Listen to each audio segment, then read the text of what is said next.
All right, let's dive right in. Today, we're talking about a really powerful idea, accessing the now. Now, I know that can sound a little abstract, a little out there, but we're going to break it down and see how we can turn this whole concept into a super practical tool for your actual everyday life. So let's start with this. Have you ever had this happen to you? You look at something you've seen 1,000 times, a tree in your yard, a building on your street, maybe even a person's face, and suddenly, for just a second, it's like you're seeing it for the very first time. The colors pop, you notice a depth you've never seen before. That flash, that fleeting moment, that's exactly what we're going to explore today. So what is going on in that moment? Well, it shows us that there are two totally different ways of knowing something. First, you've got the mind sway. This is all about the facts, the labels, the judgments, and opinions about the thing. And then there's being sway, which is a direct knowing. It's sensing its essence, its aliveness without all that mental commentary. It's kind of like the difference between reading a description of an apple and actually taking a bite. Now, the reason those moments of direct knowing feel so special and rare is because, well, most of the time, we're living inside what one source calls the mind's prison.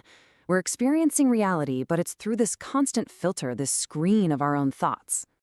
The source material uses this really powerful, kind of intense metaphor to describe this state, the parasitic mind. I know, it sounds dramatic, but think about it for a second.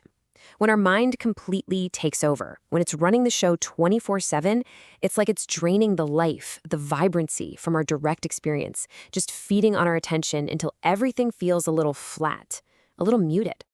So this screen of thought is made up of all these constant mental filters. The instant we see something, our mind slaps on a label: tree, ugly, nice, makes a judgment, pulls up a fact, or forms an opinion. And in that split second, the direct, vibrant experience gets swapped out for a mental concept about it. And that's exactly how we end up seeing that flat and dead image of the world. Okay, so having that one little glimpse of the tree is amazing. But, a fleeting experience isn't really the goal here. We're actually aiming for something much bigger, a fundamental shift in how we operate day to day. And that's because even a really profound, incredible experience can just become another memory, right? Another story that the mind tells itself over and over. The real work here is about creating something that lasts. So the true objective, the whole point, is a permanent shift in consciousness. What that means is changing our default setting from being lost in thought all the time to being grounded and present. That is the core of what we're digging into. So the big question is, how do we actually do that? How do we make that shift happen? This is where we get into the nuts and bolts, with a technique of becoming the watcher of your own mind. First things first, we have to understand the mind's favorite escape route, the future. It's constantly projecting either a better future, which creates hope and anticipation, or a worse future, which, you guessed it, creates anxiety. But here's the key insight. Both of them are illusions. They pull you out of the only place where life is actually happening, which is right here, right now. So the practice itself is really just a form of observation. You start by just watching your thoughts as they go by like clouds in the sky.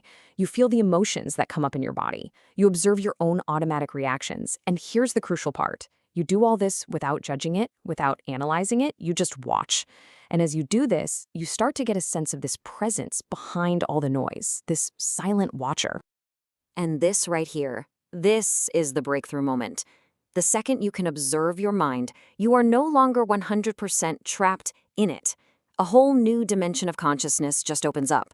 This watcher, this witnessing presence, it isn't just another thought. It's something much, much deeper. And as you consistently practice this observation, a really profound transformation starts to unfold.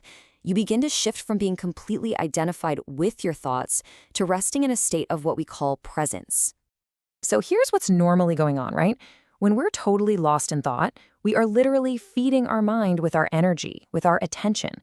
And this just strengthens its grip and keeps us stuck in what you might call psychological time, endlessly rehashing the past and worrying about the future. But when you flip that switch to observation, the entire dynamic reverses. By simply watching the mind, you start to withdraw energy from it. You're not trying to destroy your mind or stop it, you're just putting it in its proper place. And in the space that opens out, you can finally access this dimension of the timeless, the now. And this gives us a really clear, simple definition of presence. It's not some vague, mystical idea. It is the tangible energy you reclaim from your mind when you practice being the watcher. It's that feeling of being alert, still, and fully aware. So why does all this matter? Well, cultivating presence has some pretty amazing real-world benefits.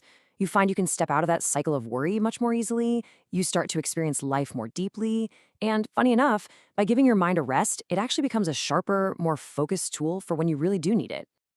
And here is the absolute genius of this practice, and it is so simple. You don't need to make a problem out of being lost in thought. The very second you realize, oh, wow, I'm not present right now, boom, awareness is already there. That tiny moment of realization is presence. It's like an instant reset button you can hit anytime, anywhere. Ultimately, this whole practice, this whole journey, leads to one big, profound question. If you can watch your thoughts, then you can't be your thoughts. So who are you? Who or what is the silent observer behind all the content of your mind? And that is the question we'll leave you with.